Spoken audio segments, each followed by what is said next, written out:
Hello everyone. तो आज की वीडियो में हम पढ़ने वाले हैं हमारे चैप्टर 5 के एक्सरसाइज के क्वेश्चंस और एक थ्योरम जो रह गई थी लास्ट वीडियो में। हमने अभी तक क्या पढ़ा इस चैप्टर में कि यूक्लिड ने हमें कुछ डेफिनेशंस दी थी, उसके बाद उसने हमें कुछ यूनिवर्सल ट्रुथ्स दिए जो कि एक्सियोम्स और पोस्टुलेट्स कहलाए। एक्सियोम्स क्या थे? जो हम मैथ्स के किसी भी फील्ड में यूज कर सकते हैं ओवरऑल इन जनरल, लेकिन पोस्टुलेट्स वो सिर्फ स्पेसिफिक थे किससे? ज्योमेट्री से रिलेटेड टर्म्स के लिए। उसके बाद अब इन एक्सियोम्स और पोस्टुलेट्स को हमें डिफाइन करने के बाद हमें ये पता चल गया कि कुछ चीजें हैं, कुछ कंडीशंस हैं जो कि यूनिवर्सली ट्रू है, हर कंडीशन में वो हर जगह पर अप्लाई हो सकती हैं। अब उन्हीं की हेल्प से आगे चल के हम थ्योरम्स को या कोई भी स्टेटमेंट को, क्वेश्चंस को वेरीफाई कर सकते हैं। जैसे हमें एक थ्योरम दी हुई है आपके बुक में एक्सरसाइज से पहले, थ्योरम 5.1, ठीक है। तो अब किस तरीके से हम एक्सियोम या पोस्टुलेट का यूज करके किसी स्टेटमेंट को वेरीफाई कर सकते हैं वो हम इसमें देखेंगे। क्योंकि थ्योरम क्या है? थ्योरम वो जनरल ट्रुथ्स हैं जिनको प्रूफ की जरूरत पड़ती है। वेरेज हमने देखा था कि एक्सियोम और पोस्टुलेट्स क्या थे? जिनको किसी प्रूफ की जरूरत नहीं है, वो ट्रू हैं हर कंडीशन में, बिना कोई प्रूफ के हम उनको एक्सेप्ट कर चुके हैं। लेकिन थ्योरम्स क्या है? थ्योरम वो स्टेटमेंट्स है जिनको प्रूफ की जरूरत पड़ती है। तो कैसे हम किसी थ्योरम को प्रूफ करेंगे? आगे आने वाले चैप्टर्स में भी आप देखोगे बहुत सारे थ्योरम्स हम पढ़ने वाले हैं जिनको कि हम प्रूफ करेंगे, अपने स्टेटमेंट्स को वेरीफाई करेंगे। तो वैसे ही शुरुआत हो रही है हमारी एक पहली थ्योरम 5.1 की। ये थ्योरम हमें क्या कह रही है कि कोई भी दो डिस्टिंक्ट लाइन, डिस्टिंक्ट यानी अलग अलग लाइन्स, कोई दो अलग अलग लाइन्स हैं, they can not have more then one point in common. कि अगर कोई दो अलग अलग लाइन है तो उनके बीच में एक से ज्यादा कॉमन पॉइंट नहीं हो सकता। देखो, अगर कोई दो लाइन्स हम बनाए तो कैसे हो सकती है? या तो वो दोनों लाइन पैरेलल हो सकती है। अगर पैरेलल है तो इनके बीच में क्या कोई भी कॉमन पॉइंट होगा? नहीं होगा। उनको आप चाहे कितना भी आगे बढ़ा लो, वो कभी भी जो है एक दूसरे को इंटरसेक्ट नहीं करेंगी। या तो फिर क्या होंगी? दो लाइनें हैं, वो क्या करेंगी? एक दूसरे को कहीं किसी पॉइंट पर इंटरसेक्ट करेंगी। अगर एक से ज्यादा पॉइंट पर इंटरसेक्ट करेंगी तो वो किस तरीके से होगा कि एक लाइन है, मान लो दूसरी लाइन भी इसी के ऊपर आ गई, तो वो ऑल पॉइंट्स पर कॉमन है, तो वो कोइंसिडेंट लाइन हो गई, सेम ही उस पर आ गई वो प्लेस पर, तो ये कोइंसिडेंट लाइंस हो गई। लेकिन अगर आप देखो उनके बीच में इंटरसेक्शन हो रहा है तो सिर्फ एक ही पॉइंट कॉमन है ना? या तो ऑल पॉइंट कॉमन है तो वो तो कॉमन ही हो गई, लाइन ही कॉमन हो गई। लेकिन अगर ऐसा है कि वो कोइंसिडेंट नहीं है, दो अलग अलग लाइन है, ये अलग अलग नहीं है ना, एक ही उस पर बनी है, लेकिन अगर दो अलग अलग लाइन है तो दो अलग अलग लाइंस जो है वो क्या करेंगी? इंटरसेक्ट करेंगी एक ही पॉइंट पर। और ये हमें थ्योरम क्या कह रही है कि two distinct lines can not have more then one point in common. एक से ज्यादा पॉइंट कॉमन नहीं होगा। देखो, ये एक यूनिवर्सल फैक्ट है एक तरीके से। आप देखो एक्सियोम 5.1 रिकॉल करो आप एक बार, पहले वाली जो वीडियो है उसके अंदर जितने भी एक्सियोम्स पोस्टुलेट्स डिस्कस हुए उसको जरूर ध्यान से देखना, क्योंकि अगर आपने एक बार चीजों को समझ लिया ना तो वो दिमाग में बैठ जाएंगी। फिर आपको बस थोड़ा सा ध्यान देना होगा कि उनके नंबर्स को आप थोड़ा रिकॉल करो। नहीं भी रिकॉल है तो स्टेटमेंट्स एक बार याद हो गई तो आप उसको क्वेश्चंस में इजीली यूज कर पाओगे। जैसे अगर आप ध्यान से देखो, ये थ्योरम पढ़ते ही अगर आपको एक्सियोम याद है, एक्सियोम 5.1, तो आप थ्योरम पढ़ते ही कह दोगे कि अरे ये तो एक्सियोम में था कि कोई भी दो अलग अलग लाइन है तो उनके बीच में सिर्फ एक ही जो है वो पॉइंट कॉमन होगा। और वही चीज यहाँ पर कह रहा है कि कोई भी दो लाइंस अलग अलग है तो एक से ज्यादा कॉमन पॉइंट नहीं होगा। ये हमें प्रूफ करना है। अब कैसे हम इसको एक्सियोम या पोस्टुलेट की हेल्प से प्रूफ करेंगे? तो जब भी हमें मैथ्स में कोई चीज प्रूफ करनी होती है ना, तो एक बहुत ही आसान सा तरीका है कि जो चीज हमें प्रूफ करनी है हम उसका बिल्कुल अपोजिट मान लेते हैं। जो हमें प्रूफ करनी है उसका अपोजिट मान लो, और फिर अगर वो चीज सही नहीं है तो कहीं ना कहीं जब हम मैथमेटिकली चीजों में चलेंगे, आगे फॉलो करेंगे, तो कहीं ना कहीं कोई चीज तो ऐसी होगी जो बगावत कर देगी, यानी कि कॉन्ट्रडिक्शन आ जाएगा। और जहां कॉन्ट्रडिक्शन आ गया तो जो हमने माना था वो क्या हो गया? गलत हो गया। तो हमारी जो स्टेटमेंट होगी गलत हो जाएगी और उसका अपोजिट ट्रू हो जाएगा जो हमें प्रूफ करना है। वही हम यहाँ पे करेंगे इस थ्योरम में। मैंने ऑलरेडी लिख दिया है, देखो कि हमने मान लिया कि कोई दो लाइंस हमें दी हुई है ना कि अलग अलग है, उनका कॉमन पॉइंट एक से ज्यादा नहीं होना चाहिए। तो दो लाइंस हमने मान लिया कि एक लाइन तो एल है और एक लाइन एम है। मान लो कोई दो अलग अलग लाइंस है, एक एल लाइन है और एक एम लाइन है, ठीक है। अब क्वेश्चन ने बोला they have only one point in common, ये हमें प्रूफ करना है ना।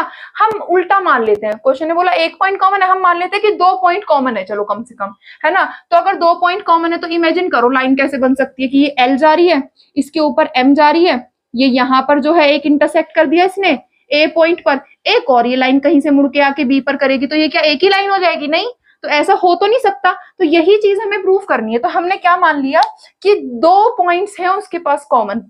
Late these lines L and M, हमने ये सपोज किया, ये हमने एज्यूम कर लिया। क्या एज्यूम किया कि जो L और M है they intersect in 2 distinct points P और Q। हमने मान लिया इनके 2 पॉइंट्स कॉमन है। अब अगर कोई 2 पॉइंट्स कॉमन है P और Q, और वो दोनों कौन सी लाइंस के लिए, L के लिए भी है M के लिए भी है, तो अब एक्सियम 5.1 याद करो कि कोई भी 2 पॉइंट्स है तो उनके बीच में से कितनी लाइन पास करेंगी, एक ही लाइन पास करेगी। और यहाँ पर जो 2 पॉइंट्स हमने माने हैं P और Q, इनके बीच में कितने लाइंस आ रही है, 2 अलग अलग पॉइंट्स है, और हमने क्या मान लिया कि 2 लाइंस है L और M जो इनसे पास हो रही है। और हमारी एक्सियम 5.1 क्या कह रही थी कि अगर कोई 2 पॉइंट है तो उनके बीच में सिर्फ और सिर्फ एक यूनिक लाइन पास करेगी।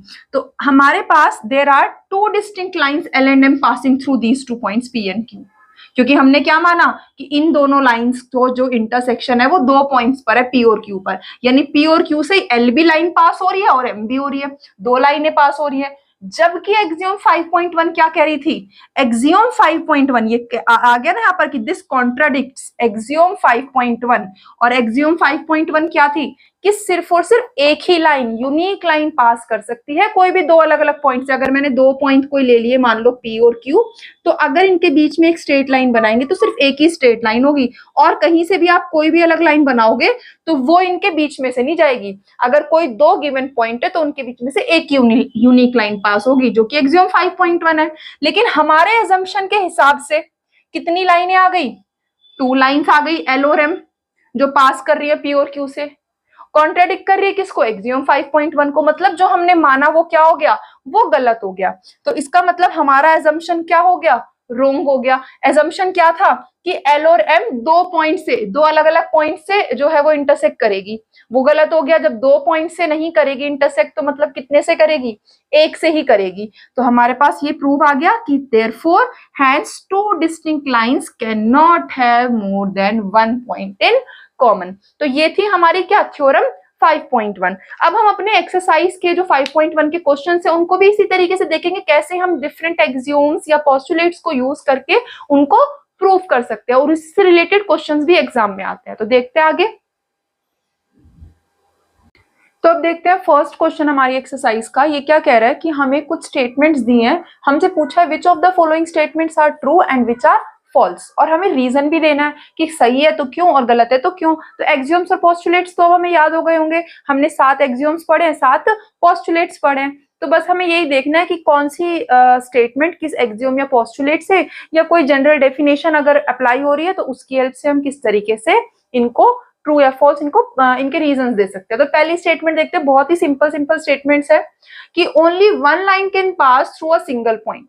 अब हमें बताना है ये सही है कि गलत है, कि एक पॉइंट से एक ही लाइन पास हो सकती है। ये 2 पॉइंट्स या कोई लाइंस वो सब नहीं है, एक पॉइंट है, बस उसको समझो कि एक कोई पॉइंट है, उससे क्या सिर्फ एक ही लाइन पास हो सकती है। मान लो ये पॉइंट है A, इससे एक लाइन पास हो रही है, क्या और कोई लाइन इस पॉइंट से पास नहीं हो सकती, ऐसे पास हो सकती है और ऐसे हो सकती है। तो हम एक पॉइंट से अलग अलग डायरेक्शन में जितनी चाहे मर्जी उतनी लाइन को पास कराएं, लेकिन अगर 2 पॉइंट होते तो उनके बीच में एक ही लाइन होती। क्वेश्चन ने बोला एक पॉइंट से कितनी लाइन पास होगी, तो एक पॉइंट से तो हम कितनी भी पास करा सकते हैं ना। डेफिनेशंस के टाइम पे हमने देखा भी था जब चीजें डिस्कस की थी कि कैसे पॉइंट्स, लाइन, वो सब चीजें है ना। तो ये एक बहुत जनरल सी चीज है कि एक लाइन से हम कितनी लाइन, एक पॉइंट से कितनी लाइन पास करा सकते हैं। We can pass infinite number of lines through 1 point, है ना। तो ये स्टेटमेंट हमारी क्या हो गई, ये कह रही है कि सिर्फ 1 लाइन पास हो सकती है। तो क्या ये सही है बात, नहीं, गलत है, हमने देख लिया यहाँ पर।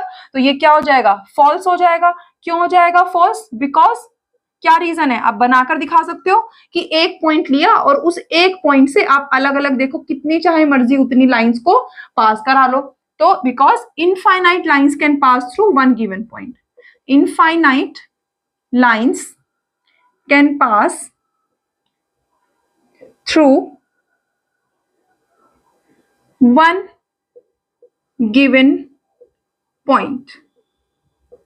तो ये हो गया हमारा फर्स्ट स्टेटमेंट। सेकंड स्टेटमेंट क्या कह रहा है, there are infinite number of lines. ये जो मैंने अभी दिखाया आपको कि इनफाइनाइट नंबर ऑफ लाइंस हो सकती है, लेकिन 2 डिस्टिंक्ट पॉइंट से। तो जैसे अभी यहाँ पर लिया कि एक पॉइंट था तो जितनी चाहे मर्जी लाइन पास करा दो, लेकिन जैसे ही हमने 2 पॉइंट्स ले लिए तो उन 2 पॉइंट्स, मान लो ए और बी 2 पॉइंट्स लिए, इनके बीच में हम कितनी लाइन बना सकते हैं? एक्सियम 5.1 याद है ना कि अगर पोस्टुलेट 1 में जो थी कि अगर कोई 2 अलग अलग पॉइंट है तो उनके बीच में एक ही स्ट्रेट लाइन हो सकती है। तो यहाँ पर क्या बोला? इनफाइनाइट लाइंस हो सकती हैं 2 अलग अलग पॉइंट से, लेकिन हो कितनी सकती है? एक ही हो सकती है। तो ये क्या हो गया? गलत हो गया। क्यों? क्योंकि एक्सियम 5.1 के हिसाब से इनफाइनाइट नहीं बल्कि सिर्फ एक यूनिक लाइन पास कर सकती है 2 अलग अलग पॉइंट से। तो ये क्या हो गया? ये भी हमारा फॉल्स हो गया, बिकॉज अकॉर्डिंग टू एक्सियम 5.1, या अकॉर्डिंग टू हम डायरेक्ट भी लिख सकते हैं false, because according to axiom 5.1, as according to axiom 5.1, या फिर ये लिख सकते हैं सीधा because it contradicts axiom 5.1, हम सीधा ऐसे भी लिख सकते हैं। ये आपके ऊपर है कि आप अपनी एक्सप्लेनेशन जो है वो अपनी लैंग्वेज में किस तरीके से लिखना चाहते हो। according to axiom 5.1, unique line can pass through 2 distinct point. A unique line passes through 2 distinct points, और आप फिगर भी बनाकर दिखा सकते हो कि 2 अलग अलग पॉइंट से हम सिर्फ एक ही यूनिक लाइन को पास कर सकते हैं एक्सियम 5.1 के हिसाब से। फिर थर्ड स्टेटमेंट क्या कह रही है कि a terminated line can be produced indefinitely on both the sides. आपको इसमें याद होगा आपका जो सेकंड पोस्टुलेट था कि अगर कोई लाइन है तो उस लाइन को आप कितना चाहे मर्जी उतना आगे एक्सटेंड कर सकते हो। तो मान लो फॉर एग्जांपल एक लाइन ये है, जो ये यही बनाई है, क्या इसको सिर्फ यहीं पर छोड़ सकते हैं हम? इसको आगे भी और एक्सटेंड कर सकते हैं, दोनों डायरेक्शंस में कर सकते हैं। पोस्टुलेट 2 पढ़ा था ना हमने, वो पोस्टुलेट 2 एग्जैक्ट यही स्टेटमेंट थी कि कोई भी एक लाइन को इनडेफिनेटली आप दोनों डायरेक्शंस में आगे एक्सटेंड कर सकते हो, उसकी लेंथ को जितना चाहे मर्जी उतना आगे बढ़ा दो, और वही एग्जैक्ट स्टेटमेंट यहाँ लिखी है। तो ये क्या हो गया? ट्रू हो गया। क्यों? It follows postulate 2। डायरेक्टली लिख सकते हैं क्योंकि ये किसके अकॉर्डिंग है? ये हमारी पोस्टुलेट 2 की ही बात लिखी हुई है। It follows postulate second that a line can be produced indefinitely on both the sides। ठीक है। थर्ड फोर्थ स्टेटमेंट देखो क्या कह रही है, इफ 2 सर्कल्स आर इक्वल, अगर कोई 2 सर्कल इक्वल है then their radii are equal. Radii यानी दोनों के रेडियस जो होंगे वो आपस में क्या होंगे? इक्वल होंगे। अब देखो सर्कल में होता क्या है, पहले सर्कल को अगर हम समझे, सर्कल कोई भी एक सेंटर लेते हैं और सेंटर से हम क्या करते हैं? कंपास को खोलते हैं और एक कोई भी डिस्टेंस फिक्स करते हैं। उस डिस्टेंस को खोल करके हम सर्कल सेंटर पे रखते हैं और अपने कंपास को चारों तरफ का जो है डिस्टेंस इक्वल लेकर के सर्कल बनाते हैं। यही तो शेप है सर्कल की। यानी किसी भी सर्कल में उसके सेंटर से उसकी बाउंड्री तक का जो डिस्टेंस है चारों तरफ, वो क्या होता है? सेम होता है। और उस डिस्टेंस को हम क्या कहते हैं? उस डिस्टेंस को हम रेडियस कहते हैं, है ना। तो अगर किसी सर्कल में मैंने रेडियस लिया 5 सेंटीमीटर, सेंटर रखा, रेडियस लिया 5 सेंटीमीटर, तो ये 5 सेंटीमीटर की लाइन है। उसके बाद इसके चारों तरफ सर्कल बना दिया। दोबारा फिर कोई एक पॉइंट लिया, सेंटर लिया, दोबारा से मैंने रेडियस कितना लिया? 5 सेंटीमीटर लिया, फिर इसके चारों तरफ क्या किया? सर्कल बना दिया। तो इसकी जितनी रेडियस है उतनी इसकी रेडियस है, और सर्कल में क्या डायमेंशन है? रेडियस। रेडियस से ही बाकी सारी चीजें हम कैलकुलेट करते हैं, वो दोनों में सेम है। तो क्या ये सर्कल सेम होंगे? यस, बिकॉज सर्कल के अंदर क्या है? रेडियस से ही तो हम सर्कल बनाते हैं, और अगर वही सेम है तो क्या हम कह सकते हैं सर्कल्स इक्वल है? यस, ट्रू है, because circle depends on the length of radius, है ना। या इसको आप और भी बहुत तरीके से स्टेटमेंट बना सकते हो कि अगर रेडियस इक्वल है then area will be equal या circumference will be equal, so the circle will be same. तो आप इसको जैसे मर्जी वैसे स्टेटमेंट अपनी लैंग्वेज में फॉर्म कर सकते हो कि ये ट्रू स्टेटमेंट क्यों है, क्योंकि सर्कल के अंदर रेडियस ही तो है, और वही अगर सेम है तो सर्कल भी दोनों क्या हो जाएंगे? सेम हो जाएंगे। लास्ट स्टेटमेंट देखें अगर हम, तो इसमें देखो हमें ये फिगर्स दी हुई है 3, इसमें 3 लाइंस दी हुई है ए बी पी क्यू और एक्स वाई। क्वेश्चन क्या कह रहा है कि अगर ए बी इक्वल है पी क्यू के, देखो ये जो ए बी है, ये ए बी ये किसके इक्वल है? पी क्यू के।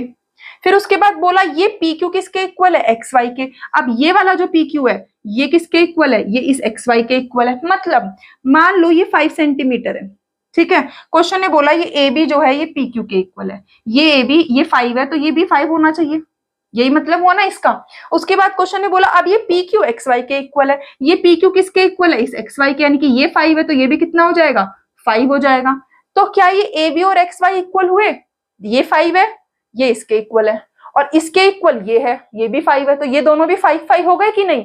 और याद करो जरा एक्सियोम अपनी जो हमने स्टार्टिंग में पढ़ी थी, तो उसमें हमारे पास जो फर्स्ट एक्सियोम थी उसमें क्या था, उसमें यही था हमारे पास कि अगर कोई दो चीजें किसी सेम चीज के इक्वल हैं तो वो आपस में भी क्या होंगी, सेम होंगी।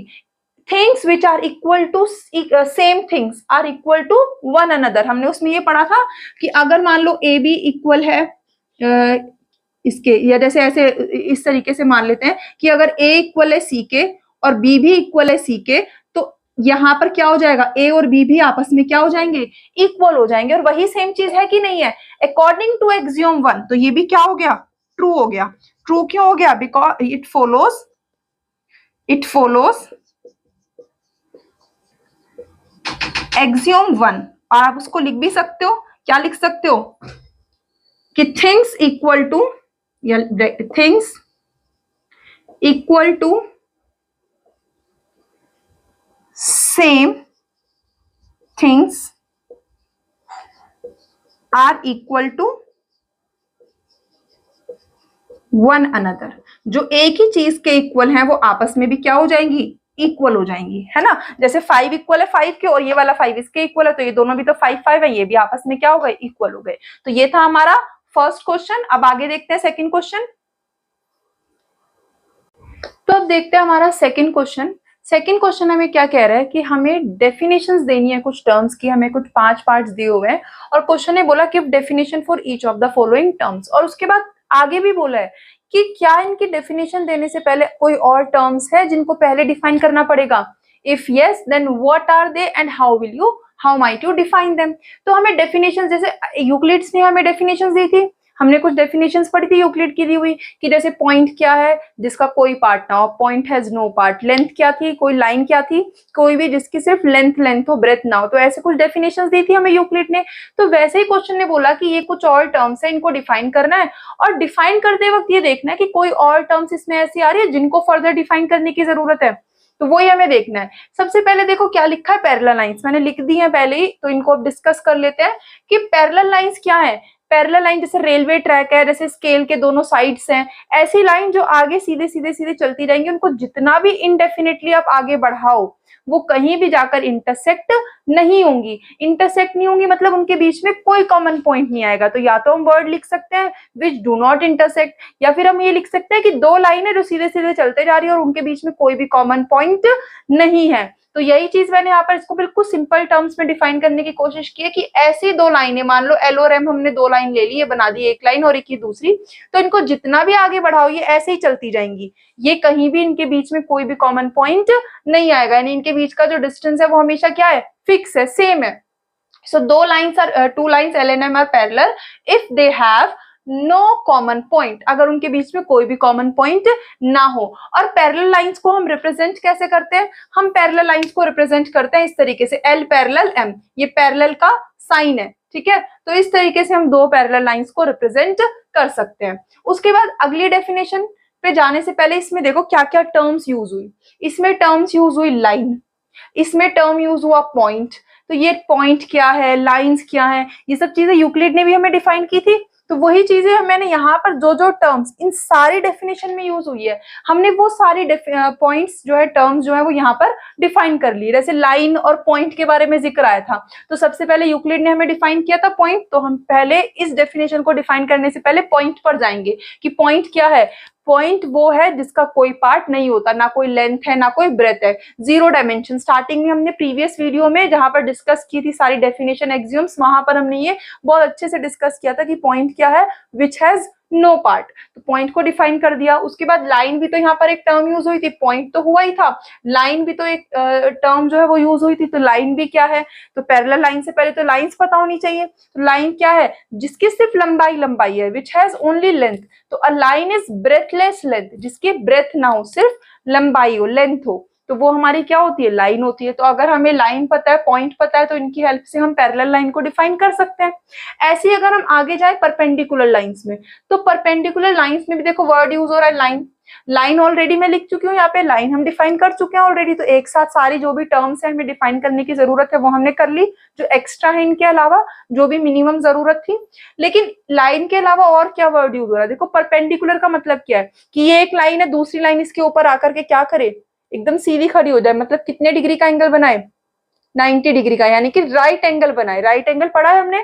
तो अगर कोई दो लाइन आपस में राइट एंगल फॉर्म कर रही है तो वो दोनों लाइन क्या कहलाती है, परपेंडिकुलर। तो डिफाइन भी ऐसे ही कर सकते हैं इसको। तो इसमें क्या क्या चीजें आई, इसमें लाइन वर्ड आया, फिर दूसरा आया कि ऐसी लाइन है जो किसी सेम प्लेन पर हो, मतलब ऐसा नहीं है कि एक ये प्लेन है, कहीं और प्लेन है और अलग अलग जा रही है और मिलाएंगे तो 90 डिग्री बनेगा, नहीं।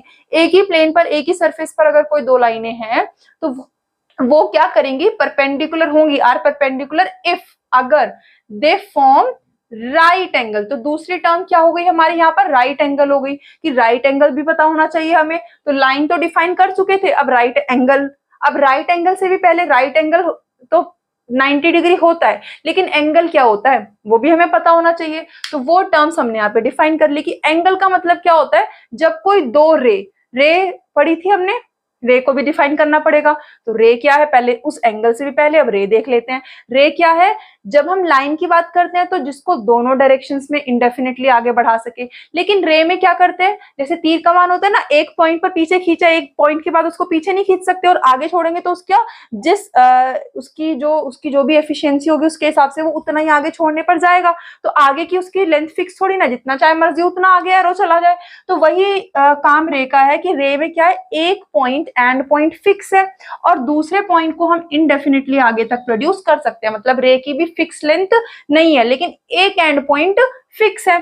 अब अगर दो रेज, जिन रे में क्या है, एक एक एंड पॉइंट है, तो अगर कोई दो रे या कोई दो लाइन किसी एक पॉइंट पर आकर मिल जाए तो उनके बीच में, जैसे फॉर एग्जांपल ये एक रे आगे की तरफ जा रही है, इसका एक पॉइंट है, ये एक रे इसका एक पॉइंट है, आगे की तरफ जा रही है, मान लेते हैं दो लाइन है, तो ये किसी एक कॉमन पॉइंट पर आकर मीट कर जाए तो ये कितने गैप से, किस उसमें ये एक दूसरे से आकर के यहाँ पर एक कॉमन पॉइंट पर मीट कर रही है, उसके हिसाब से इन दोनों लाइंस के बीच में ये क्या बनता है, एंगल बनता है। तो रे पता चल गया। अब हमें लाइन पता है तो हमने लिख लिया एंगल क्या है, angle is formed when two rays या लाइंस आपस में किसी एक पॉइंट पर, किसी एक कॉमन पॉइंट पर मिल जाए आकर, तो उनके बीच में एंगल बनता है। ठीक है, एंगल पता चल गया। तो हमारी डेफिनेशन में परपेंडिकुलर लाइन में टर्म था राइट एंगल। तो राइट एंगल अब हम बता सकते हैं कि एंगल पता है तो राइट एंगल वो वाला एंगल है जब इनके बीच का जो ये गैप है वो कितना डिग्री हो जाए, 90 डिग्री हो जाए। ठीक है, जब दो लाइंस के बीच में ये जो गैप है, ये जो मेजरमेंट है एंगल्स के बीच का, रेस के बीच का, लाइन के बीच का, वो कितना हो जाए, राइट एंगल हो जाए, 90 डिग्री हो जाए, तो वो राइट एंगल कहलाएगा। राइट एंगल पता चल गया तो हमने अब इसको परपेंडिकुलर लाइंस को भी डिफाइन कर दिया। अब बारी आई लाइन सेगमेंट की। अब लाइन सेगमेंट में देखो क्या क्या टर्म्स है। लाइन सेगमेंट का मतलब है it is a part of line. दोबारा से देखो किसका हिस्सा है, ये लाइन का। लाइन डिफाइन कर चुके हैं हम already. A part of line which has definite मतलब फिक्स लेंथ है कोई भी, और उसके क्या होंगे, दो एंड पॉइंट्स होंगे। तो लाइन की यहाँ पर हमें जरूरत पड़ी, वो हम ऑलरेडी डिफाइन कर चुके हैं कि लाइन क्या है, ब्रेथलेस लेंथ। तो अगर कोई लाइन जिसकी लेंथ को, एंड पॉइंट्स को, क्योंकि लाइन का मतलब क्या है, जितना चाहे मर्जी उतना आगे बढ़ाते जाओ, इसको जितना चाहे मर्जी उतना आगे बढ़ाते जाओ। लेकिन अगर मैं इसके दो पॉइंट्स फिक्स कर दूं, ए और बी, तो ये क्या बन जाएगी, ये एक लाइन का पार्ट बन जाएगा। It will be a part of line. और ये क्या कहलाएगी, ये क्या कहलाएगी, ये मैंने बना दिया यहाँ पर, ये क्या कहलाएगी, ये लाइन सेगमेंट कहलाएगी। सेगमेंट का मतलब भी होता है हिस्सा, पार्ट। ठीक है, तो ये लाइन सेगमेंट हो गया। नेक्स्ट डेफिनेशन हमारी क्या है, रेडियस ऑफ सर्कल। देखो रेडियस बतानी है किसकी, सर्कल की। तो पहले तो सर्कल ही पता होना चाहिए ना कि सर्कल क्या होता है, तभी तो रेडियस डिफाइन कर पाएंगे। तो हमने पहले सर्कल यहाँ पर डिफाइन कर लिया कि सर्कल क्या है, एक ऐसी शेप है। सर्कल कैसे बनाते हैं कि कोई एक पॉइंट सेंटर फिक्स करते हैं और उस सेंटर से उसके चारों तरफ जो है, जो पॉइंट्स होते हैं जिनको मिलाते हैं, उन सारे पॉइंट्स का उस सेंटर से डिस्टेंस कैसा होता है, सेम होता है। कि एक पॉइंट को फिक्स किया तो इसके चारों तरफ जो ये पॉइंट्स हैं, इन पॉइंट्स को अगर मैं ज्वाइन करूं, इन सारे पॉइंट्स को अगर ज्वाइन करूं, तो इन सारे पॉइंट्स को अगर ज्वाइन करके एक शेप बनी सर्कल, उसका किसी एक पॉइंट से क्या होना चाहिए, सारे पॉइंट्स का डिस्टेंस कैसा होना चाहिए, सेम होना चाहिए, है ना, तभी तो सर्कल बनेगा। तो यही हमने यहाँ पर सर्कल डिफाइन किया कि एक ऐसी शेप जिसके ऊपर जो भी सारे पॉइंट्स है, which have all points in a plane, और वो सारे के सारे क्या है, that are at equal distance, उन सबका डिस्टेंस क्या है, ये जो चारों तरफ पॉइंट्स है इन सबका डिस्टेंस क्या है, इक्वल है, इक्वल डिस्टेंस है फ्रॉम अ गिवन पॉइंट, और उस गिवन पॉइंट को कॉल्ड इट्स सेंटर। उस गिवन पॉइंट को जो बीच में जहां से सबका डिस्टेंस सेम है उसे क्या कहते हैं, सेंटर कहते हैं। तो अब जब हमें पता चल गया सर्कल क्या है, तो अब हम रेडियस को लिख सकते हैं। रेडियस क्या है, किसी भी सर्कल में उसके सेंटर से उसकी बाउंड्री तक का जो डिस्टेंस होता है वो क्या कहलाता है, उसका रेडियस कहलाता है। So the distance from the centre to a point on the circle is called its radius. कि अगर ये सेंटर है और ये कोई एक पॉइंट ले लिया ए, तो ये सेंटर से इस पॉइंट तक का जो डिस्टेंस होगा सर्कल में वो क्या कहलाएगा, इसका रेडियस कहलाएगा। तो यहाँ पे रेडियस क्या हो गया, ओ ए हो गया। ठीक है, ये हमारा है रेडियस ऑफ सर्कल। अब लास्ट एक डेफिनेशन थी हमारे पास, एक पार्ट है स्क्वायर। स्क्वायर सबको पता है, स्क्वायर क्या है, जिसकी 4 साइड्स होती है। हमें भी पता है चारों साइड्स कैसी होती हैं, इक्वल होती हैं। 4 एंगल होते हैं, चारों एंगल कितने डिग्री के होते हैं, 90 डिग्री के, यानी कि राइट एंगल होते हैं। राइट एंगल पता है, ठीक है। साइड्स पता है, लाइन सेगमेंट पता है कि चारों लाइन सेगमेंट्स होंगी हमारी जो वो क्या होंगी, इक्वल होंगी। लेकिन स्क्वायर है क्या, ये क्वाड्रिलेटरल है। क्वाड्रिलेटरल पढ़ा था हमने। क्वाड्रिलेटरल मतलब ऐसी शेप जिसके चारों साइड, जिसके पास क्या होती है, 4 साइड्स होती हैं, 4 एंगल्स होते हैं, 4 पॉइंट्स होते हैं, ये सब हमने पढ़ा था। तो अ क्वाड्रिलेटरल हैज 4 साइड्स, ये हमें पता है। तो स्क्वायर क्या है, एक क्वाड्रिलेटरल ही तो है। तो यहाँ पर हमारे पास क्या टर्म आई जो डिफाइन नहीं है पहले से, क्वाड्रिलेटरल नहीं है। उसके बाद 4 एंगल्स, एंगल्स तो हम डिफाइन कर चुके हैं। और क्या लिखा हुआ है, 4 एंगल्स राइट एंगल यानी कि 90 डिग्री, ये भी हम बता चुके हैं। 4 साइड्स, साइड्स यानी कि लाइन सेगमेंट, वो हम डिफाइन कर चुके हैं। तो क्या बचा हमारे पास अनडिफाइंड, यहाँ क्वाड्रिलेटरल बचा। तो क्वाड्रिलेटरल को भी देखो यहाँ कर लेते हैं डिफाइन। क्वाड्रिलेटरल मतलब, क्वाड्रिलेटरल एक ऐसी फिगर है जिसमें 4 साइड्स, और वो 4 साइड देखो कैसे होंगी, ये 1 2 3 4 ऐसे बना सकते हैं क्या, नहीं। स्टार्टिंग और एंडिंग पॉइंट ज्वाइन होना चाहिए ना आपस में, यानी कि क्लोज फिगर होनी चाहिए। मतलब हमने पढ़ा होगा 8 क्लास में, 6 में भी पढ़ा होगा ये आपने, कि सिर्फ 4 साइड होने से काम नहीं चलेगा, वो पॉलीगन होना चाहिए, यानी कि क्लोज्ड होनी चाहिए। और क्या 4 ऐसे कर्व लाइन हो सकती है, नहीं। चारों कैसी होनी चाहिए, स्ट्रेट लाइन होनी चाहिए। मतलब हम क्वाड्रिलेटरल को कह देते हैं कि क्वाड्रिलेटरल एक पॉलीगन है जिसके पास क्या होंगी, 4 साइड्स होंगी। अब पॉलीगन क्या है वो भी डिफाइन करना पड़ेगा। तो पॉलीगन एक ऐसी क्लोज्ड फिगर या ऐसा क्लोज्ड कर्व जो सिर्फ और सिर्फ किससे मिलकर बना है, स्ट्रेट लाइन से मिलकर बना है। लाइंस पता है हमें, ठीक है। तो क्लोज्ड फिगर जो सिर्फ और सिर्फ किससे बना है, ओनली स्ट्रेट लाइन से मिलकर बना है, वो हमारा क्या कहलाया, पॉलीगन कहलाया। तो ये थी हमारी डेफिनेशंस जो डिफाइन करने के लिए दी थी। और क्वेश्चन ने बोला था कि क्या कोई और टर्म्स है डिफाइन करने के लिए जो इससे पहले जरूरी है हमें पता होनी। तो यस, वो भी हमने जितनी पॉसिबल थी वो हमने लिख ली। इसके अलावा अगर आप इसको और डिटेल में जाओ तो और भी अपनी मर्जी से आप इसकी प्रैक्टिस कर सकते हो और टर्म्स को फर्दर डिफाइन कर सकते हो। जैसे मैंने आपके लिए यहाँ पर एक छोड़ दिया ये यहाँ पर कि पॉलीगन एक क्लोज्ड फिगर है। तो क्लोज्ड मतलब जिसका स्टार्टिंग या एंडिंग पॉइंट सेम हो, या आप इसको लिख सकते हो क्लोज्ड कर्व। तो कर्व जब हम बहुत सारे पॉइंट्स को ज्वाइन करके जो है कोई लाइन बनाते हैं, वो स्ट्रेट भी हो सकती है, नॉन स्ट्रेट भी हो सकती है। तो ऐसे आप चाहो तो फर्दर और भी ज्यादा डिटेल में चीजों को डिफाइन कर सकते हो, बट इतना सफिशियंट है। ठीक है, इसको आप अपनी लैंग्वेज में भी बना के लिख सकते हो एक बार आपको समझ में आ जाए तो ये था सेकंड क्वेश्चन। अब आगे के क्वेश्चंस देखते हैं। तो अब देखते हैं question number third. Question third ने हमें क्या कहा है कि हमारे पास 2 पोस्टुलेट्स हैं, कंसीडर 2 पोस्टुलेट्स। उसने अपनी मर्जी से बनाकर हमें 2 पोस्टुलेट्स दे दिए, 2 स्टेटमेंट दिए हैं। अब हमसे पूछा क्या है, do these postulates contain any undefined terms. क्या इन पोस्टुलेट्स में कोई ऐसी टर्म है जिसको हमें पहले डिफाइन करने की जरूरत है। तो पहले एक बार पोस्टुलेट्स पढ़ते हैं। देखो पहला पोस्टुलेट क्या है, गिवन एनी 2 डिस्टिंक्ट पॉइंट्स। 2 क्या है, अलग अलग पॉइंट्स। तो पहले हमें किसकी जरूरत पड़ेगी, पॉइंट्स को डिफाइन करने की जरूरत पड़ेगी। यूक्लिड ने डेफिनेशन में दिया था हमें पॉइंट्स क्या होता है। उसके बाद आगे क्या कह रहा है ये कि A and B given any 2 distinct points, A and B 2 अलग अलग पॉइंट है, एक ए है एक बी है। There exist a third point C. उनके बीच में कहीं पर क्या एग्जिस्ट करेगा, एक थर्ड पॉइंट। तो ये कुछ इस तरीके से होगा कि मान लो ये एक पॉइंट है ए और ये मान लेते हैं एक पॉइंट है कोई बी, इनके बीच में तीसरा कोई पॉइंट आना चाहिए। तो अगर मैं इन दोनों पॉइंट्स के बीच में इस तरीके से एक स्ट्रेट लाइन को ड्रॉ करूं, इनको ज्वाइन कर दूं, तो अब मुझे पता है कि इस लाइन के ऊपर बहुत सारे पॉइंट्स आ रहे हैं, है ना। तो ए और बी ये जो 2 पॉइंट्स है, इनके बीच में क्वेश्चन ने बोला तीसरा एक पॉइंट आएगा सी। तो एक लाइन के ऊपर बहुत सारे पॉइंट होते हैं, तो कहीं पर कोई एक पॉइंट होगा, उस पॉइंट का नाम हम सी रख सकते हैं, तो आ जाएगा। तो ये एक स्टेटमेंट है which is in between A and B. तो आगे इनके बीच में एक पॉइंट, जो हमारी स्टेटमेंट थी कि 2 पॉइंट है, उन 2 पॉइंट्स के बीच में एक थर्ड पॉइंट है lying between A and B, तो आ गया इनके बीच में एक तीसरा पॉइंट सी। एक सिंपल सी स्टेटमेंट है। तो ये एक पोस्टुलेट है हमारे पास, ठीक है। इसमें हमें किस चीज की जरूरत है डिफाइन करने की? पॉइंट की जरूरत है। उसके अलावा किसकी जरूरत है? लाइन की जरूरत है डिफाइन करने की, क्योंकि एक लाइन बनी, हमने स्ट्रेट लाइन बनाई जिसके ऊपर हमने पॉइंट्स देखे और तब हमें पता चला कि ए और बी के बीच में क्या आ गया? पॉइंट सी आ गया। तो हमें पॉइंट को डिफाइन करने की जरूरत पड़ेगी और लाइन को डिफाइन करने की जरूरत पड़ेगी। सेकंड वाले पोस्टुलेट में भी देख लेते हैं क्या कह रहा है ये। There exist at least 3 points, मतलब 3 क्या एग्जिस्ट करेंगे? पॉइंट। दोबारा से पॉइंट आ गया है ना, तो पॉइंट को डिफाइन करने की जरूरत पड़ेगी। तो कम से कम 3 पॉइंट किस तरीके से हैं? That are not on the same line. वो तीनों पॉइंट क्या है? सेम लाइन पर नहीं है। मतलब एक पॉइंट ए ये ले लिया, पी ले लिया, मान लो इस बार, चलो एक क्यू ले लिया और एक कोई और पॉइंट है आर, और ये तीनों क्या है? एक लाइन पे लाइन ही कर रहे। मतलब अगर जैसे मान लो ये दोनों एक लाइन पे आ गए तो फिर ये दोनों अलग हो जाएंगे, या ये दोनों सेम लाइन पे आ गए तो ये अलग हो जाएगा। तो 3 पॉइंट इस तरीके से हैं कि वो एक लाइन पर, सेम लाइन पर लाए नहीं कर रहे। तो हमें लाइन की जरूरत पड़ रही है डिफाइन करने के लिए, पॉइंट की जरूरत पड़ रही है। तो क्वेश्चन ने हमको क्या बोला? Do these postulates contain any undefined term. जो पहली स्टेटमेंट थी हमारी, पहला क्वेश्चन था कि क्या कोई अनडिफाइंड टर्म्स है।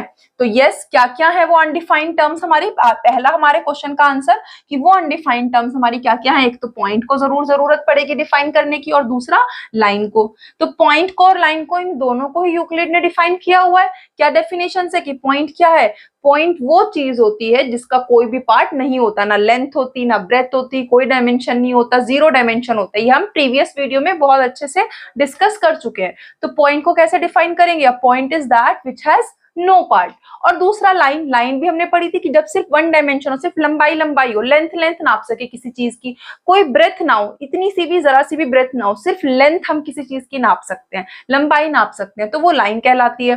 तो लाइन को भी हमने कैसे डिफाइन किया? अ line is a breathless length. हो गई दोनों चीजें डिफाइन। तो फर्स्ट जो पार्ट था हमारे क्वेश्चन का ये वाला, do these postulates contain any undefined terms, हो गया। अनडिफाइंड टर्म्स है, हाँ है, ये कर दिए डिफाइन। उसके बाद सेकंड क्वेश्चन हमसे, इसमें 2-3 क्वेश्चन पूछे हैं। सेकंड हमसे ये क्या कह रहा है? Are these postulates consistent? क्या ये पोस्टुलेट कंसिस्टेंट है? अभी कंसिस्टेंट क्या होता है? कंसिस्टेंट का मतलब होता है जो स्टेटमेंट्स क्या हो, एक दूसरे को कॉन्ट्राडिक्ट ना करें, है ना, ऐसी स्टेटमेंट्स। तो ये क्वेश्चन ने बोला कि क्या ये पोस्टुलेट्स कंसिस्टेंट हैं। तो अब देखो, पहली स्टेटमेंट कह रही है कि अगर 2 पॉइंट्स है तो उनके बीच में उस लाइन के ऊपर कोई एक पॉइंट आ सकता है। तीसरा, हाँ भाई आ सकता है, बिल्कुल आ सकता है, क्योंकि एक लाइन के ऊपर तो बहुत सारे पॉइंट्स को ज्वाइन करेंगे तभी तो लाइन बनेगी। एक लाइन के ऊपर क्या है? लाइन क्या है? कलेक्शन ऑफ पॉइंट्स ही तो है। सेम प्लेन पर अगर एक ही डायरेक्शन में अगर हम कलेक्शन ऑफ पॉइंट ले तो वही तो लाइन बनेगी। स्टार्टिंग में हमने यूक्लिड की जो डेफिनेशन थी लाइन की, वहां यही पढ़ा था हमने। तो एक लाइन के ऊपर बहुत सारे पॉइंट्स है, ये सारे पॉइंट्स है इसके ऊपर, तो इसमें से किसी भी एक पॉइंट का नाम हम सी रख सकते हैं, जो कि क्या होगा? इस लाइन के ऊपर इन दोनों के बीच में आएगा। यही हमारा फर्स्ट पोस्टुलेट है, तो करेक्ट है एकदम। फिर दूसरा स्टेटमेंट देखते हैं। दूसरा स्टेटमेंट क्या कह रहा था कि 3 पॉइंट जो है वो एक लाइन पे नहीं हो, ऐसा हो सकता है? तो बिल्कुल हो सकता है, जरूरी थोड़ी ना सारे पॉइंट यही है कि इस प्लेन पर बस यही पॉइंट है। कोई पॉइंट इस लाइन के ऊपर, मान लो जैसे यहाँ पर हमने बनाया ये कि एक लाइन हमने बना ली पी क्यू, अब क्या सारे पॉइंट इसी लाइन के ऊपर है? कोई पॉइंट इसके बाहर कहीं भी नहीं हो सकता? हो सकता है। जैसे एक पॉइंट ये ले लिया आर, क्या ये देखो अब इसको ज्वाइन करूंगी तो क्या ये इसी लाइन के ऊपर आ रहा है? ये तो अलग लाइन जा रही है। तो इसका मतलब 3 पॉइंट्स 2 अलग अलग लाइन पर हो सकते हैं, सेम लाइन पर ना हो ऐसा हो सकता है। और इसके लिए एक और वर्ड भी यूज करते हैं, कोलिनियर, मतलब जो एक लाइन पर लाइन ना करे, है ना, तो वो चीज नॉन कोलिनियर, सॉरी कोलिनियर मतलब जो सेम लाइन पर लाए करे। तो वो चीज भी हम आगे के चैप्टर्स में पढ़ेंगे जैसे जैसे वहां पर उसका यूज होगा। तो ये क्या है? ये अलग अलग लाइन पर है, मतलब ये नॉन कोलिनियर पॉइंट्स है। तो अभी हम इसके बारे में नहीं डिस्कस करते, अभी जो स्टेटमेंट है सिंपल उसी को देखते हैं कि 3 पॉइंट्स है वो सेम लाइन पर, not on same line, not on same line. तो ऐसा हो सकता है, बिल्कुल हो सकता है ना। तो अब मुझे बताओ, क्या इन दोनों स्टेटमेंट से कि एक लाइन के ऊपर दो बीच में कोई पॉइंट लाई करेगा, या पॉइंट एक लाइन से बाहर भी हो सकता है, क्या ये एक दूसरे की बातों को कहीं पर कुछ कॉन्ट्राडिक्ट कर रहे हैं या रिलेटेड है एक दूसरे से? नहीं, ये एक अलग स्टेटमेंट है, ये एक अलग स्टेटमेंट है, दोनों एक दूसरे से रिलेटेड नहीं है। दूसरा, दोनों ही स्टेटमेंट एक दूसरे को, ऐसा तो नहीं कि एक की बात को काट रही है कि एक कुछ कह रही है दूसरा उसका अपोजिट है, नहीं, ना दोनों एक दूसरे से रिलेटेड है, ना ही एक दूसरे को कॉन्ट्राडिक्ट कर रहे हैं। तो इसका मतलब ये दोनों स्टेटमेंट्स, जो दोनों पोस्टुलेट्स हैं, वो क्या हो गए? कंसिस्टेंट हो गए। तो यही मैंने लिखा, yes these postulates are consistent. क्यों? बिकॉज ये दो अलग अलग स्टेटमेंट्स हैं और ये दोनों के दोनों क्या है? ये कॉन्ट्राडिक्ट नहीं कर रहे, do not contradict each other. तो ये वाला क्वेश्चन भी हो गया हमारा। अब इसमें एक और हमसे क्वेश्चन पूछा है आगे, डू दे फॉलो, क्या ये फॉलो करते हैं क्या फ्रॉम यूक्लिड्स पोस्टुलेट? क्या यूक्लिड के पोस्टुलेट्स को फॉलो कर रहे हैं? उनसे आगे इनको डिफाइन किया है, उनसे आगे इनको बनाया है। तो यूक्लिड के पोस्टुलेट्स में कहीं पर ऐसी कोई बात हुई थी कि दो लाइन है, पॉइंट है, कुछ ऐसा कुछ है? यूक्लिड के पोस्टुलेट्स क्या थे कि एक पॉइंट से हम किस तरीके से लाइंस बना सकते हैं, या सर्कल से रिलेटेड था। जो भी हमने जितने भी पोस्टुलेट्स, 5 पोस्टुलेट पढ़े, कोई भी पोस्टुलेट इससे रिलेटेड नहीं है। तो फिर क्या है? पोस्टुलेट 1 के बाद एक एक्सियोम पढ़ी थी हमने, एक्सियोम 5.1। वो क्या कह रही थी कि कोई भी दो पॉइंट है तो उन दोनों पॉइंट के बीच में एक यूनिक लाइन आएगी। तो यहां पर ये किसी पोस्टुलेट को तो फॉलो नहीं कर रहे, लेकिन एक्सियोम 5.1 जो है हमारी फर्स्ट पोस्टुलेट के बाद, उसको ये जरूर फॉलो करे, मतलब उससे जरूर ये आगे हमने इसको वो किया है, स्टेटमेंट्स को लिया है। कैसे? कि कोई भी दो पॉइंट्स हैं, दो पॉइंट्स के बीच में अगर दो डिस्टिंक्ट पॉइंट्स है तो एक यूनिक लाइन होगी। आप देखो पहले वाली स्टेटमेंट, अगर कोई दो पॉइंट्स लिए हमने, जैसे ये दोबारा से देखते हैं इसको, कि अगर कोई दो पॉइंट ए और बी लिए, अगर मैं इनको ज्वाइन कर दूं तो इनके बीच में एक ही यूनिक लाइन होगी। और एक लाइन के ऊपर बहुत सारे पॉइंट्स लाई कर सकते हैं, लाइन की डेफिनेशन है। तो इसके ऊपर कोई एक पॉइंट हो सकता है, तो ये एक यूनिक लाइन के ऊपर बहुत सारे पॉइंट हो सकते हैं, उसमें से एक पॉइंट इनके बीच में सी भी हो सकता है। तो एक्सियोम 5.1 को ही तो फॉलो कर रहा है, उसके आगे ही तो इसको किया कि कोई भी दो डिस्टिंक्ट पॉइंट्स के बीच में एक यूनिक लाइन हो सकती है। तो अकॉर्डिंग ये क्या कह रहा है कि they do not follow Euclid postulate but they follow axiom 5.1। कैसे फॉलो करते हैं? क्योंकि पहली स्टेटमेंट क्या कह रही है कि फर्स्ट स्टेटमेंट कह रही है कि दो पॉइंट्स ए और बी हैं, तो उनसे जब कोई लाइन बनी तो they are having a point C on it, उनके बीच में कोई एक पॉइंट क्या है? सी है, जो कि उनके बीच में है ना। और यूक्लिड के उसको एक्सियोम 5.1 को कैसे फॉलो कर रहे हैं? क्योंकि एक्सियोम 5.1 क्या कहती है कि एक यूनिक लाइन पास करती है कहां से? थ्रू टू डिस्टिंक्ट पॉइंट्स, ठीक है। और दो डिस्टिंक्ट पॉइंट से, जैसे ए और बी ले लिए, कोई यूनिक लाइन पास करेगी। So there are many points lying on a line, एक लाइन के ऊपर बहुत सारे पॉइंट्स लाई करेंगे, जिसमें से एक पॉइंट क्या हो सकता है? ये सी भी हो सकता है। तो फर्स्ट पोस्टुलेट फॉलो कर रहा है एक्सियोम 5.1 को। अब दूसरा वाला भी देख लेते हैं। दूसरे वाले कह रहा था कि तीन पॉइंट्स अलग अलग लाइन पे हो सकते हैं, तो अब ये कैसे फॉलो कर रहा है? कि ये ऐसे कर रहा है कि जब ये पता है हमें कि देयर आर 3 पॉइंट्स, है ना, मान लो पी क्यू आर है, which are not lying on same line. तो एक लाइन के ऊपर बहुत सारे पॉइंट्स हैं, कोई भी दो पॉइंट्स को ज्वाइन करके पी और क्यू को ज्वाइन किया हमने, तो कोई भी दो पॉइंट्स के बीच में एक यूनिक लाइन होगी, एक्सियोम 5.1 ये कहती है। और पॉइंट सिर्फ इसी लाइन के ऊपर थोड़ी ना, कहीं बाहर भी होगी। तो अगर कोई एक पॉइंट है जो इस प्लेन पर नहीं है, अलग है, तो उनके बीच में भी तो यूनिक लाइन होगी। तो ये दोनों लाइन अलग अलग हो जाएंगी कि नहीं हो जाएंगी? तो इसका मतलब ये तीनों पॉइंट्स क्या होंगे? ये तीनों पॉइंट सेम लाइन पर नहीं आएंगे। तो यही लिखा है, also many other points can be present which are not on the given line. तो उसके लिए क्या होगा? उसके लिए there will be a different line, तो वो भी हम आगे चाहे तो ऐड कर सकते हैं। So there will be a different line joining this other 2 points. तो इसका मतलब तीनों पॉइंट्स क्या हो गए? अलग अलग लाइन के ऊपर हो गए, सेम लाइन पर, एक सिंगल लाइन पर तीनों पॉइंट्स नहीं आए, ऐसा भी हो सकता है। तो ये था हमारा क्वेश्चन नंबर 3। अब आगे देखते हैं question number 4। So fourth question अब देखते हैं, ये हमें क्या कह रहा है? If a point C lies between 2 points A and B, अगर कोई एक पॉइंट दो पॉइंट्स के बीच में लाई कर रहा है, जैसे अभी हमने पहले भी देखा था, पिछले उसमें भी क्वेश्चन में भी, कि दो पॉइंट है मान लो हमारे पास ए और बी, इनके बीच में कहीं पर एक सी पॉइंट लाई करेगा। तो अगर हम दो पॉइंट्स को ज्वाइन करें तो कोई भी दो पॉइंट्स के बीच में एक यूनिक लाइन होती है, हमने बना दिया। लाइन क्या है? कलेक्शन ऑफ पॉइंट्स है। तो अब क्वेश्चन ने बोला if a point C lies किसके बीच में?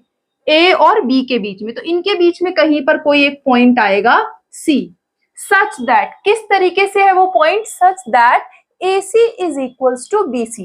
मतलब हमें क्या गिवन है? हमें ये गिवन है कि जो AC है वो BC के इक्वल है। ये चीज हमें गिवन है कि ये वाला इतना पार्ट ये इस पार्ट के इक्वल है। देन प्रूव दैट, हमें प्रूफ क्या करना है? हमें प्रूफ करना है कि AC किसका हाफ है?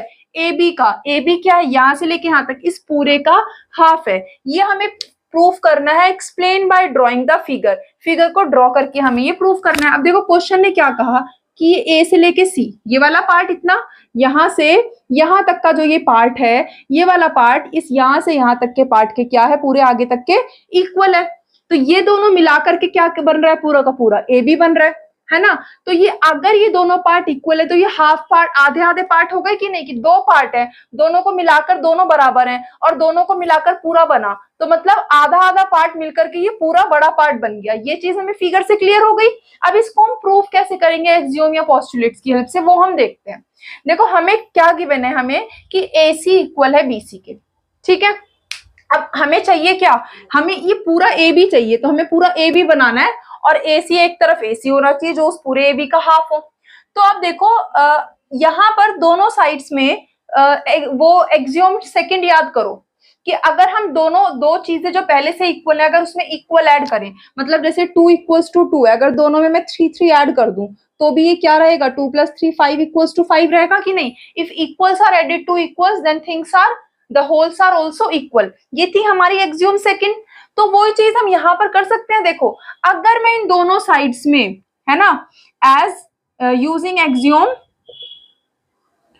सेकंड, अगर मैं इन दोनों साइड्स में AC को ऐड कर दूं, एक्सियोम सेकंड आप लिख भी सकते हो चाहे तो कि if equals are added to equals, मतलब जो चीजें पहले से इक्वल है अगर उसमें कोई इक्वल चीज, सेम चीज जो पहले से सेम है उसको ऐड कर दें तो जो होल्स होंगे वो भी क्या होंगे? Equal. Then wholes are also equal.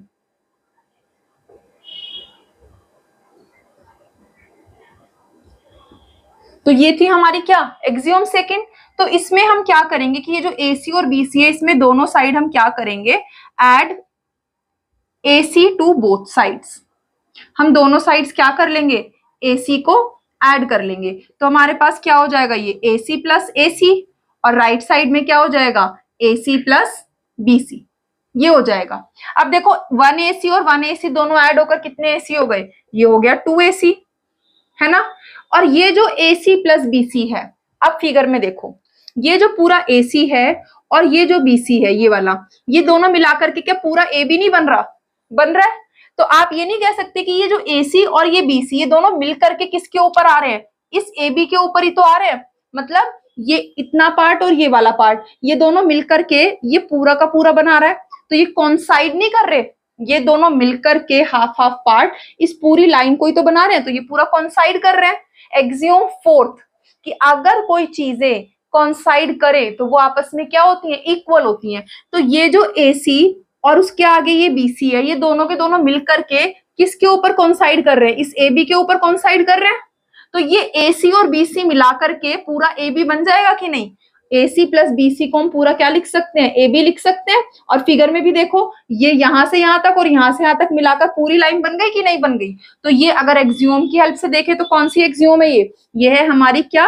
Axiom 4। तो यहां पर लिख सकते हो यूजिंग एक्सियोम 4। और आप स्टेटमेंट भी लिख सकते हो क्या? If things coincide then they are equal. ठीक है ना। एक्सियोम 4 क्या है? If two things coincide, if two things coincide then they are, वो क्या होंगी? आपस में इक्वल होंगी।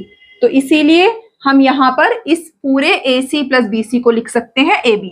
अब आप देखो ये 2AC इक्वल्स टू AB हो गया।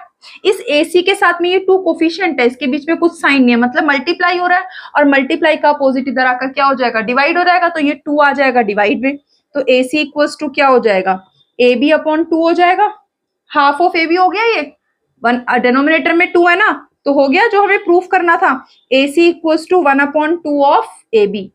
देखो आप स्टेटमेंट क्वेश्चन में यही तो हमें प्रूफ करना था कि AC किसका आधा है, किसका हाफ है, AB का, क्योंकि ये दोनों पार्ट्स इक्वल हैं, तो ये एक इसका आधा पार्ट हो गया इस पूरे AB का। तो फिगर से भी हमें क्लियर हो गया और हमने एक्सियोम्स की हेल्प से भी इसको प्रूफ कर दिया, तो हेंस प्रूफ।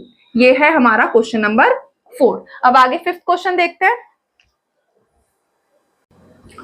अब क्वेश्चन नंबर 5 देखो क्या कह रहा है कि क्वेश्चन 4 में हमने अभी क्या देखा था कि क्वेश्चन 4 में हमने देखा था कि कोई एक लाइन है AB, उसके ऊपर एक पॉइंट है C।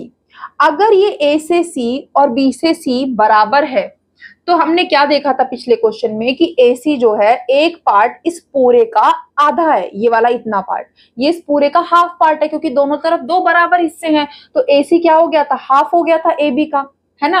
तो क्वेश्चन ने क्या बोला यहाँ पर कि जैसे क्वेश्चन 4 में हमने देखा कि पॉइंट C क्या है, मिड पॉइंट है किसका, लाइन सेगमेंट AB का, ये हम देख चुके हैं अभी पिछले क्वेश्चन में कि ये इसके इक्वल हमने प्रूफ भी किया था, तो मिड पॉइंट है मतलब ये इसका हाफ है पूरे का। तो अब क्वेश्चन कह रहा है कि प्रूफ करो every line segment, her line segment has one and only one mid point, कि किसी भी लाइन सेगमेंट का एक ही मिड पॉइंट हो सकता है। अब मिड पॉइंट क्या, हाफ, क्योंकि हमने देखा कि ये C क्या है, मिड पॉइंट है यहाँ पर, तो इससे आगे का और इससे पीछे का पार्ट बराबर था, तो ये एक पार्ट जो है इस पूरे का हाफ है, यही देखा ना हमने मिड पॉइंट में।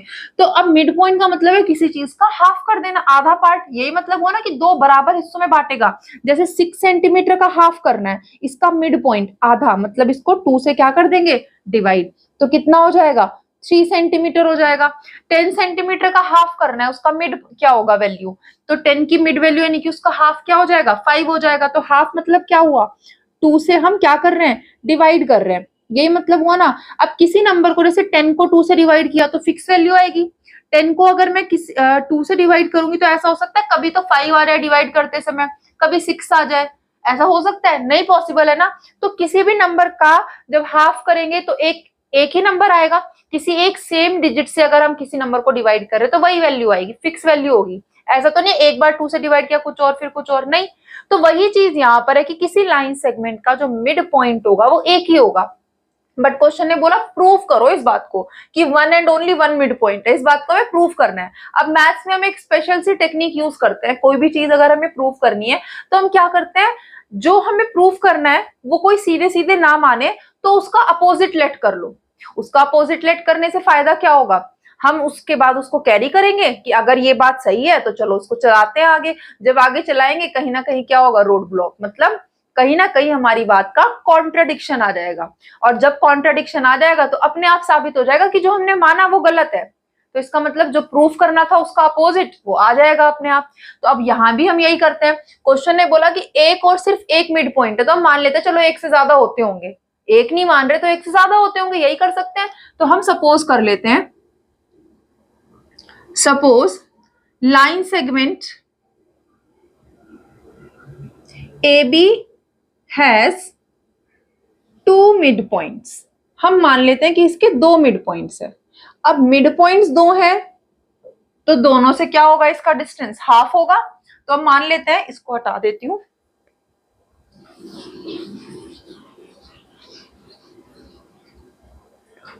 तो अगर इसके 2 मिड पॉइंट्स हैं, मान लो 2 mid points, let's say C and D, 2 mid points मान लेते हैं। तो अब क्या हो जाएगा, जब 2 मिड पॉइंट्स हैं देन पहले फिगर बना के देखते हैं। मान लो ये एक लाइन है AB, ठीक है। अब इसके 2 मिड पॉइंट, मतलब एक हो गया C, एक मान लेते हैं D, अलग अलग है ना, क्वेश्चन ने बोला 2 मिड पॉइंट है तो दोनों अलग अलग होने चाहिए। इसका मतलब A से C और C से B इक्वल होने चाहिए, ऐसे ही A से D और D से B इक्वल होने चाहिए, यही मतलब हुआ ना इसका। या फिर इसको हम ऐसे भी लिख सकते हैं कि ये जो AC है ये इस पूरे का क्या है, हाफ है, इतना पार्ट।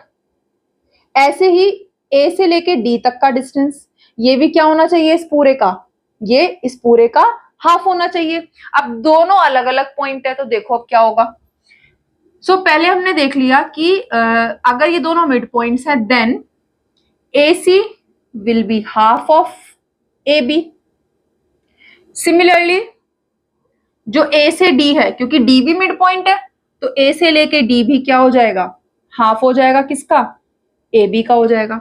अब याद करो जरा first axiom, things which are equal to same things और also equal to each other. मतलब A अगर B के इक्वल है और B C के इक्वल है, तो दोनों B के इक्वल हैं, तो ये दोनों A और C ये आपस में भी क्या हो जाएंगे, इक्वल हो जाएंगे। यही पढ़ा था ना हमने एक्सियोम 1। तो यूजिंग एक्सियोम 1, क्योंकि AC जो है वो 1/2AB के इक्वल है और AD भी 1/2AB के इक्वल है, तो दोनों में राइट साइड सेम है, तो यहां से हमें क्या मिल गया, AC इक्वल मिल गया AD के। सो यूजिंग एक्सियोम 1, अगर आपको नंबर याद भी नहीं है ना एक्सियोम का, तो हम क्या कर सकते हैं, हम स्टेटमेंट लिख सकते हैं कि things equal to same things are also equal to each other. अगर आपको ये एक्सियोम का नंबर याद नहीं है तो आप सीधा क्या लिख सकते हो कि the things equal to same thing are equal to each other. वो आपस में भी क्या होंगी, इक्वल होंगी। तो आप ये स्टेटमेंट भी लिख सकते हो अगर आपको एक्सियोम का नंबर याद नहीं है तो यहां से हमें क्या मिल गया, यहां से हमें मिल गया कि ये AC और ये AD ये भी दोनों आपस में क्या हो गई, इक्वल हो गई। अब देखो A से लेके C ये डिस्टेंस और A से लेके D ये डिस्टेंस, ये दोनों सेम कब होंगे, अगर ये D पॉइंट C से 0.1 सेंटीमीटर भी आगे हो गया या पीछे हो गया तो अलग अलग हो जाएंगे। ये सेम कब होंगे, जब ये दोनों पॉइंट क्या करेंगे, एक ही प्लेस पर एक ही डिस्टेंस पर आएंगे। A सेम है, अब A सेम है A से C में और A से D में, ये तो सेम है, बचा क्या, C और D। ये इक्वल कब होंगे, जब ये दोनों पॉइंट भी क्या होंगे, सेम डिस्टेंस पर होंगे। यानी यहां से चल के गए A से C तक पहुंचे, अब उसके बाद सेम लाइन पे जा रहे हैं, अब दोबारा से A से चल के कहां पहुंचे, D पर, लेकिन डिस्टेंस सेम है। इसका मतलब D भी यहीं पर है, इसी पॉइंट पर है। इसका मतलब C और D क्या कर रहे हैं, एक ही जगह पर एक ही पॉइंट पर आ रहे हैं, मतलब दोनों कॉन्साइड कर रहे हैं। सो दिस इंप्लाइज, क्योंकि as all points lie on same line, all points are on same line, तो इसका मतलब ये दोनों इक्वल कब होंगे, जब ये C और ये D ये दोनों क्या कर जाएंगे, कॉन्साइड कर जाएंगे। So C and D are coinciding, coinciding है मतलब दोनों पॉइंट्स क्या है, सेम है। और दो हमने ये क्या माने थे, अलग अलग पॉइंट माने थे, है ना, 2 मिड पॉइंट्स माने थे, 2 डिस्टिंक्ट पॉइंट माने थे अलग अलग, लेकिन यहां पर ये दोनों क्या आ गए, कॉन्साइड कर गए, एक ही पॉइंट पर आ गए। इसका मतलब ये दोनों पॉइंट सेम है, तो हमने माने थे अलग अलग, आ गए सेम, तो स्टेटमेंट अलग अलग हो गई कि ये 2 मिड पॉइंट ना हो करके एक ही पॉइंट हो गया। इसका मतलब क्या हो गया कि कोई भी लाइन सेगमेंट हो उसका मिड पॉइंट हमेशा क्या होगा, एक ही होगा। तो हमें यहां से मिला, so C and D are coinciding, so we can say that AB has only one mid point, ये हम कह सकते हैं। ठीक है, तो हमारे पास क्या आ गया यहां से कि हमारा जो AB लाइन सेगमेंट है उसका सिर्फ और सिर्फ एक ही मिड पॉइंट है।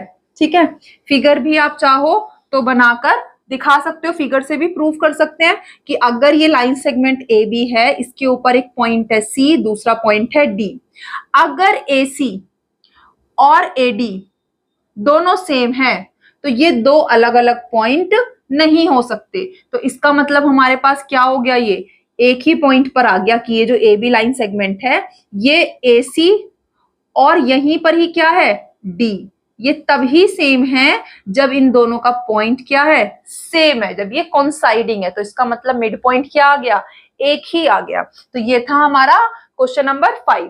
अब अगला देखते हैं क्वेश्चन। अब देखते हैं क्वेश्चन नंबर 6। क्वेश्चन 6 क्या कह रहा है, आपको एक फिगर दी हुई है यहाँ पर। इस फिगर में आप देखो हमारे पास 4 पॉइंट्स है ए बी सी डी, ठीक है। तो क्वेश्चन ने हमें बोला कि अगर ए सी इक्वल है बी डी के, ए सी ये वाला जो पार्ट है ये ए सी, ये इक्वल है किसके, बी से लेके डी तक के, इस डिस्टेंस के इक्वल है। यानी यहां से यहां तक का पार्ट, यहां से यहां तक ये वाला जो पार्ट है ये आपस में इक्वल है, ठीक है। ये आपको गिवन है। अब आपको बोला क्या है, क्या प्रूफ करना है कि जो ये देखो ये वाला पार्ट जो है दोनों में कॉमन आ रहा है, ये वाला पार्ट, ठीक है। तो अब आपको बोला क्या है क्वेश्चन ने कि ये जो रिमेनिंग वाला पार्ट है ये ए बी, ये रिमेनिंग पार्ट ये जो है आपस में इक्वल होना चाहिए, क्योंकि दोनों में ये वाला जो पार्ट है ये तो कॉमन है। तो ये वाला जो ए बी और सी डी है, क्वेश्चन ने बोला ये भी इक्वल है, इसको प्रूफ करो। अब देखो कैसे करेंगे, पहले हमें गिवन क्या है वो लिख लेते हैं। हमें गिवन है कि ए सी इक्वल है किसके, बी डी के। अब इस ए सी को, ये जो ए से लेके सी तक है, इसको हम क्या लिख सकते हैं, दो पार्ट में लिख सकते हैं कि ये पूरा का पूरा यहां से यहां तक ए बी है, और फिर आगे क्या है, यहां से यहां तक ये ए बी है, और आगे क्या है, बी सी है ना। ऐसे ये जो बी डी है इसको हम क्या लिख सकते हैं, यहां से यहां तक ये बी सी है, और आगे क्या है, ये सी डी। तो इन दोनों को ही हम दो दो पार्ट्स में ब्रेक करके लिख सकते हैं कि इस पूरे ए सी को हम ए सी ना लिखकर A B plus B C लिख दे, ऐसे इस पूरे बी डी को बी डी ना लिखकर हम B C plus B D लिख सकते हैं ऐसे। क्योंकि एक ही लाइन पर देखो ये ए से लेके सी तक, इसको अगर हम वैसे यूज करें एक्सियोम और पोस्टुलेट्स की लैंग्वेज में, तो दे आर कोइंसाइडिंग। ये जो A B plus B C है ये पूरा सम कोइंसाइड हो रहा है किसके साथ, ए सी के साथ। तो इसीलिए हम इसको ब्रेक करके लिख सकते हैं, दिस इंप्लाइज हम ए सी के बदले लिख सकते हैं A B plus B C. ऐसे इधर बी डी के बदले हम क्या लिख सकते हैं, B C plus C D. अब देखो दोनों साइड में, लेफ्ट साइड और राइट साइड दोनों में क्या कॉमन है, बी सी यहाँ है, बी सी यहाँ है। एक्सियोम थर्ड याद करो कि अगर कोई दो चीज साइड इक्वल है, कोई दो चीजें इक्वल हैं, तो उन इक्वल चीजों में से अगर मैं सेम सेम चीजें हम सब्ट्रैक्ट कर लें, if equals are subtracted from equals then the remaining is also equal. पढ़ी थी ना एक्सियोम थर्ड। तो अगर हम दोनों साइड से सेम चीज सब्ट्रैक्ट कर दें, so now using axiom third, अगर नंबर याद नहीं है तो हम सीधा क्या लिख सकते हैं, इफ स्टेटमेंट लिख सकते हैं, if equals are subtracted from equals then remainder या रिमेनिंग इज ऑल्सो इक्वल। ये हमारी एक्सियोम थर्ड थी। तो अब मैं यहाँ पर अगर हम A B plus B C और B C plus C D, ये दोनों साइड जो इक्वल है, इन दोनों में से अगर हम बी सी को माइनस करें, यानी A B plus B C, यहां से भी बी सी माइनस कर दो, और यहां पर से भी हम B C plus C D में से क्या कर देंगे, बी सी को माइनस। तो देखो यहां से ये बी सी प्लस माइनस ये कट गया, इधर से भी ये बी सी कट गया, क्या बचा खाली हमारे पास, यहाँ पे बचा हमारे पास ए बी, और राइट साइड में क्या बचा खाली, सी डी। देखना हमें जो प्रूफ करना था वो यही स्टेटमेंट है कि ए बी इक्वल है सी डी के। आ गया हमारे पास, तो हम लिख देंगे हैंस प्रूफ, ठीक है। फिगर से भी आपको समझ में आ रहा होगा कि ये पूरा यहां से लेके यहां तक का पार्ट और यहां से लेके यहां तक का पार्ट, इसमें ये वाला पार्ट जो है वो हमारा कॉमन है। तो अगर इस कॉमन पार्ट को हम हटा दें तो बचेगा क्या, ये ए बी और सी डी, तो ये आ जाएगा इक्वल, है ना। तो देखकर भी हमें समझ में आ रहा है। तो ये हो गया हमारा 6th क्वेश्चन। अब लास्ट क्वेश्चन देखते हैं अपने चैप्टर का। ये हमें क्या कह रहा है, why is axiom 5 in the list of Euclid's axiom. Axiom 5 याद है आपको, क्या थी axiom 5? Axiom 5 says that whole is always greater than part. Whole is always greater than part. ये हमारी एक्सियोम 5 थी यूक्लिड्स की, है ना। तो क्वेश्चन ने बोला जो ये एक्सियोम 5 है यूक्लिड की लिस्ट में, यूक्लिड्स एक्सियोम की लिस्ट में, इसको हम यूनिवर्सल ट्रुथ क्यों कहते हैं? अब जरा याद करो, पिछली वीडियो में भी हमने ये चीज डिस्कस की थी कि पहले यूक्लिड ने डेफिनेशंस दी, फिर कुछ फैक्ट्स बताए, उसने उनका नाम दिया कि ये यूनिवर्सल ट्रूथ है, यूनिवर्सल फैक्ट है। क्यों है यूनिवर्सल ट्रूथ? क्योंकि उनको किसी प्रूफ की जरूरत नहीं है, वो हर केस में, हर कंडीशन में हमेशा ट्रू होंगे, यानी कि वर्ल्ड के किसी भी पार्ट में आप चले जाओ, वो कंडीशंस, वो स्टेटमेंट हमेशा ट्रू होंगी, इसीलिए तो वो यूनिवर्सल ट्रूथ कहलाए थे। और यूनिवर्सल ट्रूथ को उसने दो पार्ट्स में लिखा था, पहला एक्सियोम और दूसरा पोस्टुलेट। एक्सियोम मैथ्स के किसी भी पार्ट में ट्रू होंगे और पोस्टुलेट्स सिर्फ और सिर्फ ज्योमेट्री वाले पार्ट के लिए स्पेसिफिक थे, है ना।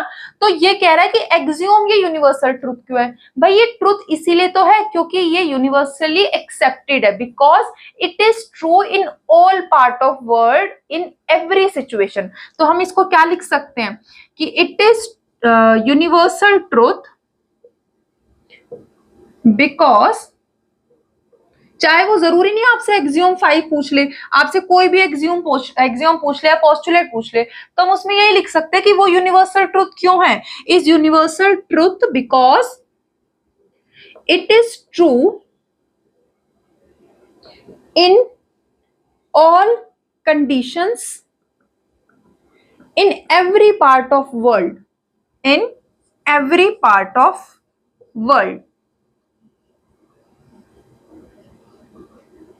कि वर्ल्ड के किसी भी पार्ट में हम किसी भी सिचुएशन में देख ले, ये जो फैक्ट है, ये जो कंडीशन, जो एक्सियोम्स दिए हैं यूक्लिड ने, वो क्या है, हमेशा ट्रू रहेंगे। इसीलिए ये क्या कहलाए, इसीलिए ये कहलाए यूनिवर्सल ट्रूथ। तो ये था हमारा लास्ट क्वेश्चन। अब आपने देखा इस चैप्टर में हमने डेफिनेशंस पढ़ ली यूक्लिड्स की, एक्सियोम्स पढ़ लिए, पोस्टुलेट्स पढ़ लिए, एक थ्योरम भी पढ़ी हमने 5.1। उसके बाद हमने इन थ्योरम्स को, इस एक्सियोम को, पोस्टुलेट्स को या डेफिनेशन को किस तरीके से यूज किया, ये हमने क्वेश्चंस में देखा।